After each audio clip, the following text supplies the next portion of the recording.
শরীর ভালো একটা সুস্থ আছে। ছেলেকে স্কুলে দিয়ে চলে এসেছি, বাড়িতে এসেই রান্না বসিয়ে দিয়েছি।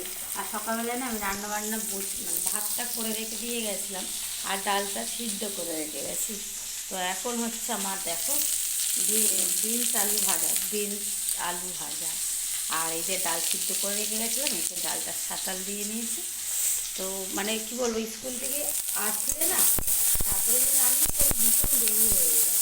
তোমাদের দাদাভাই যেহেতু অফিস আমাকে নিয়ে একেবারে বাড়ায়, মানে আমার নিজেতে গিয়েই ওর অফিসটা প্রত্যেক দিন দেরি হয়ে যায়।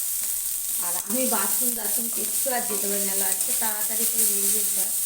যাই হোক, তাই জন্য একটু সকাল সকাল ভাবছি এবার থেকে রান্নাটা আবার করে রেখে দেবো।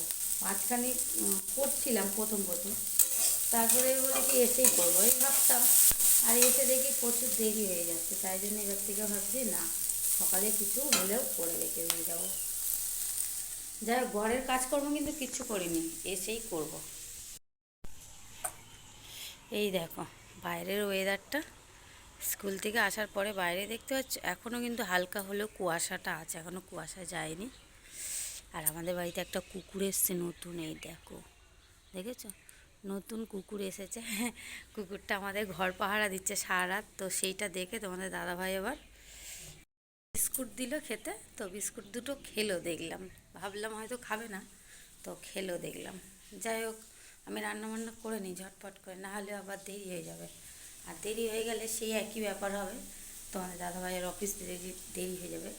তো চলো আমি তাড়াতাড়ি করে ঝটপট করে কাজ করে নিই। সংসার একটা যুদ্ধের মতো, যতদিন যুদ্ধ করতে পারবে ততদিন সংসারে তুমি টিকে থাকতে পারবে।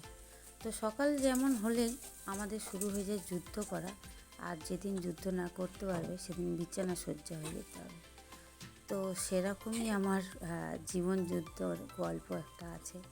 সারাটা জীবন খেটে খেটেই গেল আমার, মানে ভাগ্যটাই খারাপ যে ছোটো থেকেই একভাবেই খেটেই যেতে হচ্ছে। যখন হয়তো কাটতে পারবো না তখন আর হয়তো কারোর ভালোবাসা আর এরকম সবার কাছে সাপোর্ট পাবো না।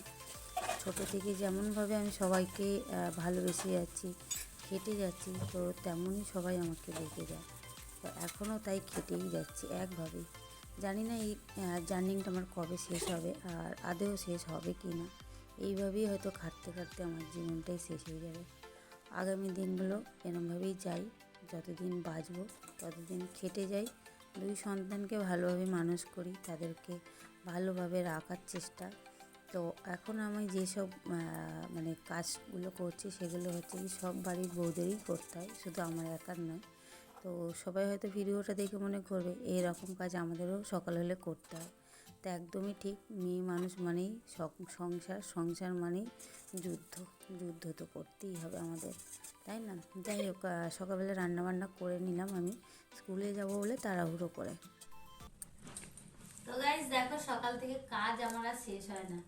স্কুলে গেলাম, স্কুল থেকে নিয়ে এলাম, তারপর তো সকালে স্কুল দিয়ে এসে দেখলেই যে আমি রান্না বান্না সব কিছু করলাম। আর এখন স্কুল থেকে নিয়ে এসে এখন বসেছি জামা প্যান্ট কাচতে। এখন কাচবো, ঘর মুছবো, মেয়ে ঘর বাড়ি ঝাঁট দিয়ে বিছানাটা গুছিয়ে রাখে প্রত্যেক দিন, ওই কাজটা আমার করতে হয় না, ও করে রাখে। আর এছাড়া সব কাজই তো একা হাতে করতে হয়। কি করবো বলো, মেয়ে আর কত কাজ করবে।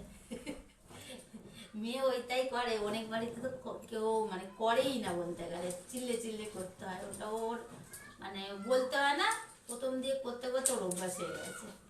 যাই হোক, স্কুল থেকে এসে ছেলে খেলা করতে চলে গেছে, আর এখন আমি জামা প্যান্ট কাচতে বলেছি। এবারে ঘরটা মুছবো, চান করবো, ছেলের চান করাবো, খাওয়াবো, এই করতে করতে দুটো বেজে যাবে, কাজ শেষ নেই, বুঝলে তো। তো চলো আমি কেচে ধুয়ে নিই, তারপর তোমাদের সামনে আবার আসছি। ছেলে মেয়েকে সামলাতে আর সারাদিন ভিডিও করা হয়নি, তোমাদের সামনে আসা হয়নি। এই দেখো দুই বাঁদর আর বাঁদরি কেরম বাঁদরামো মারছে।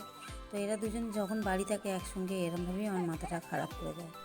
তো গাইস, আমাদের খাওয়া দাওয়া কমপ্লিট হয়ে গেছে। পিকুবাবু এখন খেলা করছে, দেখো এখন বাজে 10:30 বাজে, ওকে ঘুম পাড়াবো, কারণ হচ্ছে আবার সকাল হলে স্কুল আছে, স্কুলে যাওয়ার জন্য আবার ভোরবেলায় তো টেনে তুলতে হবে, তখন আবার কান্নাকাটি অনেক কিছু চলবে।